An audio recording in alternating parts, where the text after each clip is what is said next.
Welcome students, हम एक practical करेंगे जिसके अंदर हम फोर्सेस के वेक्टर एडिशन के जरिए से एक चीज का वजन मालूम करेंगे।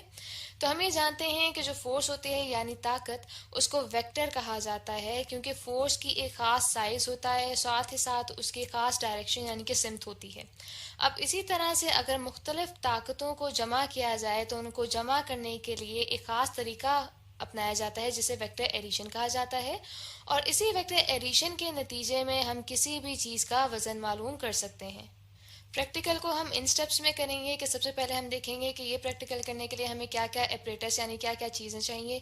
फिर उस ऑपरेटर्स को सेट करने के बाद हम उसका प्रोसीजर डिस्कस करेंगे कि हम ये प्रैक्टिकल कैसे करेंगे। और इसी दौरान में हम कुछ मेजरमेंट्स लेंगे और उन मेजरमेंट्स की मदद से जब हम कैलकुलेशंस करेंगे तो हम देखेंगे कि रिजल्ट में हमारे पास उस चीज़ का वजन क्या आ रहा है।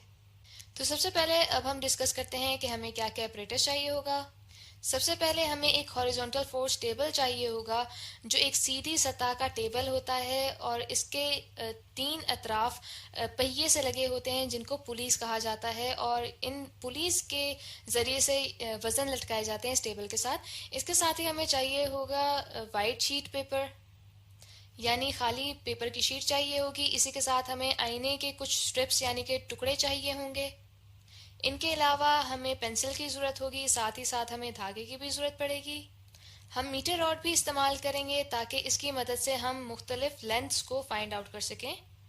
साथ ही साथ हमें स्कॉच टेप की भी ज़रूरत पड़ेगी और इसके अलावा हम स्प्रिंग बैलेंस भी इस्तेमाल करेंगे जो कि एक ऐसी चीज़ होती है जिसके ज़रिए से किसी भी चीज़ का वज़न किया जा सकता है। इस स्प्रिंग बैलेंस के अंदर एक स्प्रिंग लगा हुआ होता है जिससे हम वज़न इस तरह मालूम करते हैं कि इस हुक के साथ जब हम चीज़ को लटकाएंगे तो जितना उस चीज़ का वज़न होगा उतना ही वो स्प्रिंग खींचेगा, जिससे हम यहाँ पे लिखे हुए नंबरों की मदद से वज़न मालूम कर सकते हैं। इसके अलावा हमें एक पेंडुलम बॉब चाहिए होगा जो कि एक बॉल होती है और इसके साथ एक हुक की तरह का हैंगर लगा हुआ होता है जिसकी मदद से हम इसे लटका सकते हैं। हमें दो हैंगर भी चाहिए होंगे जिनके साथ हम हमारे पास कुछ मैसेज यानी कि वज़न मौजूद होंगे, यानी कि अपनी मर्जी के मुताबिक हम वज़न इन हैंगर्स के अंदर ऐड कर सकते हैं। तो यहाँ तक हमने देखा कि हमें क्या क्या चीज़ें चाहिए होंगी प्रैक्टिकल करने के लिए। तो इसके बाद अब हम प्रोसीजर डिस्कस करेंगे। सबसे पहले हम देखेंगे कि जो हमारे पास हॉरिजॉन्टल फोर्स टेबल है वो बिल्कुल सीधा होना चाहिए, यानी कि जो उसकी सतह है वो टेढ़ी नहीं होनी चाहिए, वरना जो हम मेजरमेंट्स लेंगे उनके अंदर खराबी आएगी। इसके बाद हम इस टेबल पे एक कागज को स्कॉच टेप की मदद से चिपका देंगे। अब हम धागा लेंगे और धागे के तीन टुकड़े करेंगे। उन तीनों टुकड़ों को हम इस टेबल के दरमियान में मौजूद रिंग के साथ बांध देंगे। तो यहाँ पे हमें वाजे करने के लिए पिंक कलर से आपको शो कर देती हूँ कि ये हमारे पास रिंग मौजूद है। रिंग के साथ हमने उन तीनों टुकड़ों को बांध दिया है। अब हम स्प्रिंग बैलेंस लेंगे और उसकी मदद से हम बॉब का वजन मालूम करेंगे जिसको हम डब्ल्यू से डिनोट करेंगे। तो उसको हम अपने पास यहाँ पे नोट कर लेते हैं। तो मिसाल के तौर पे हमारे पास जो बॉब का वेट आया है वो आया है 2.5 न्यूटन। अब हम दो हैंगर्स लेंगे और जैसे कि इससे पहले हमने धागे के तीन टुकड़े बांधे थे टेबल के रिंग के साथ, तो अब उनमें से दो टुकड़ों के साथ इन हैंगर्स को बांधेंगे और फिर इन दोनों हैंगर्स को पुलिस के ऊपर से गुजारते हुए हम लटका देंगे, जैसा कि आप इस तस्वीर में देख सकते हैं। और जो धागे का तीसरा टुकड़ा इस रिंग के साथ लगा हुआ है उसके साथ अब हम इस बॉब को लटका देंगे। इसके बाद अब हम उन दोनों हैंगर्स में अपनी मर्जी के मुताबिक वजन डालेंगे।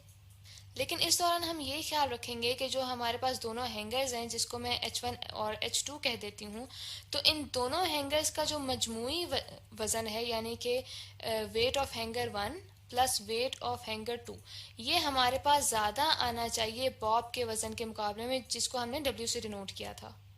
तो यहाँ पे हमने एक टेबल बनाया है ताकि हम मेजरमेंट्स को नोट कर सकें। तो सबसे पहला कॉलम हमारे पास मौजूद है फोर्सेस का। तो यहाँ पे जो फोर्सेस हैं ये रिप्रेजेंट कर रही हैं वेट्स को, क्योंकि हम ये जानते हैं कि जो वेट है वो भी फोर्स को रिप्रेजेंट करता है, क्योंकि वेट से हमें पता चलता है कि ग्रेविटेशनल फोर्स किसी भी मैस को अपनी तरफ कितना खींच रही है। तो यहाँ पे हम देखते हैं कि हमने जो हैंगर्स में अगर वेट्स डाले हैं वो मिसाल के तौर पे हम डालते हैं 150 ग्राम। तो 150 ग्राम को अब हमने वेट में कन्वर्ट करना हो तो उसके लिए हम फार्मूला यूज करेंगे, weight equals to mass m multiply by gravitational constant g। तो हमने जैसा कि वेट्स डाले मैस डाले हैं तो मिसाल के तौर पे हमने दोनों हैंगर्स में 150 ग्राम और 150 ग्राम वज़न डाले हैं, तो उनको वेट में कन्वर्ट करने के लिए हम सबसे पहले 150 ग्राम को किलोग्राम में कन्वर्ट करेंगे। उसमें कन्वर्ट करने के लिए हम 1000 से डिवाइड करेंगे तो हमारे पास किलोग्राम में आ जाएगा मैस, और फिर उसे हम मल्टीप्लाई करेंगे 10 मीटर पर सेकंड यानी कि ग्रेविटेशनल कांस्टेंट से। तो हमारे पास यहाँ पे रिजल्ट में जो वेट आ रहा है वो आ रहा है अब 1.5 न्यूटन। इसी तरह से जो दूसरे हैंगर में हमने वेट डाला है वो भी इक्वल ही डाला है, इसलिए यहाँ पे भी हमारे पास 1.5 न्यूटन ही वेट आ रहा है। जैसा कि हमने टेबल के ऊपर एक कागज को चिपकाया था, अब हम ये करेंगे कि जो हमारे पास मिरर यानी आईने की स्ट्रिप्स मौजूद हैं, उन स्ट्रिप्स को लेके हम इन तीनों धागों के नीचे रखेंगे। जैसे कि आप इस डायग्राम में देख रहे हैं कि यहाँ पे मैं उन मिरर्स को ड्रॉ कर रही हूँ, उनके जो टुकड़े हैं वो हमने इन तीनों धागों के नीचे रखे हैं। तो अब हम इन मिरर्स की मदद से पैरेलक्स को रिमूव करेंगे। पैरेलक्स को रिमूव हम कैसे करेंगे, जैसे कि आप इस डायग्राम में देख सकते हैं कि यहाँ पे हमने कील की मिसाल ली है कि कील के ऊपर हमने एक शीशे को रखा है। तो हम यहाँ पे देख सकते हैं कि वो कील जब अपने इमेज के साथ मैच नहीं कर रही तो हम कहते हैं कि यहाँ पे हमारे पास पैरेलक्स मौजूद है। लेकिन जब वही कील अपने इमेज के साथ मैच कर जाएगी, उस इमेज के साथ जो कि इस मिरर के ऊपर बन रहा है, तो हम कहेंगे कि अब कोई पैरेलक्स नहीं रहा। इसी तरह से हम इन धागों और आईने के दरमियान में भी पैरेलक्स रिमूव करेंगे, जिसकी मदद से हम यहाँ पे पेंसिल से निशान लगाएंगे। जैसे कि आप यहाँ पे देख सकते हैं कि जहाँ पे पैरेलक्स रिमूव होगा वहाँ पे हम निशान लगाते जाएंगे। फिर हम टेबल के ऊपर से उस कागज़ को उतारेंगे और जो निशान हमने पेंसिल की मदद से लगाए हैं उनको जब हम ज्वाइन करेंगे एक दूसरे से, तो कुछ ऐसी तस्वीर हमारे सामने आएगी जिसमें हम देख सकते हैं कि जो ओ है ये वो पॉइंट है जहाँ पे वो तीनों लाइनें मिल रही हैं, और ओ ए और ओ बी वो लाइनें हैं, वो मेजरमेंट्स हैं जो कि हमने उन धागों की मदद से ली हैं जिनके साथ दोनों हैंगर्स लटके हुए थे। जबकि ओ सी वो मेजरमेंट है जो कि उस धागे की मदद से ली गई है जिसके साथ बॉब लटका हुआ था। अब अगर हम मैस को लेंथ की सूरत में रिप्रेजेंट करना चाहें तो उसके लिए हम एक स्केल फिक्स कर देंगे। वो अपनी मर्जी का हम फिक्स कर सकते हैं। तो यहाँ पे हमने जो स्केल रखा है वो है कि 50 ग्राम इक्वल है 1 सेंटीमीटर लेंथ के। तो इसके मुताबिक जो हमने हैंगर्स में वजन लटकाया है वो चूंकि 150 ग्राम है, तो वो अब हमारे पास इक्वल बन जाएगा 3 सेंटीमीटर के। तो हम अब ये करेंगे कि ओ ए और ओ बी जो दोनों शो कर रहे थे मेजरमेंट्स जो कि उन धागों से ली गई थी जिनके साथ हैंगर लटके हुए थे, उनके ऊपर अब हम 3 सेंटीमीटर की लाइंस ड्रॉ करेंगे, जिसकी वजह से हमारे पास जो ओ ए है और ओ बी है ये रिप्रेजेंट कर रहे हैं कि अब हमारे पास जो फोर्सेस हैं वो 3 सेंटीमीटर की हैं। इसके बाद हम ए पॉइंट से एक ऐसी लाइन ड्रॉ करेंगे जो कि ओ बी की लेंथ के बराबर होगी और उसके पैरेलल होगी। जैसे कि आप यहाँ पे देख सकते हैं कि हमने वो लाइन ड्रॉ की जो कि ए डी है और उसकी लेंथ 3 सेंटीमीटर है। अब इसके बाद हम डी से ओ को ज्वाइन करेंगे और हमारे पास कुछ इस तरह की डायग्राम बन जाएगी जिसमें जो ओ डी है इसकी अब हम लेंथ मेजर करेंगे। तो यहाँ पे मैंने लेंथ मेजर की है, तो मेरे पास जो लेंथ आ रही है ओ डी की वो आ रही है 5 सेंटीमीटर। यहाँ पे इन डायग्राम्स में जो एरोज हैं ये सारे के सारे शो कर रहे हैं कि जो ओ ई ओ बी ओ सी ये सारी की सारी फोर्सेस हैं। तो अब हम यहाँ पे टेबल में नोट कर लेते हैं कि जो हमारे पास लेंथ्स हैं वो कौन कौन सी हैं। ओ ए की जो लेंथ है वो हमारे पास थी 3 सेंटीमीटर। इसी तरह ओ बी और ए डी की भी जो लेंथ थी वो हमारे पास थी 3 सेंटीमीटर।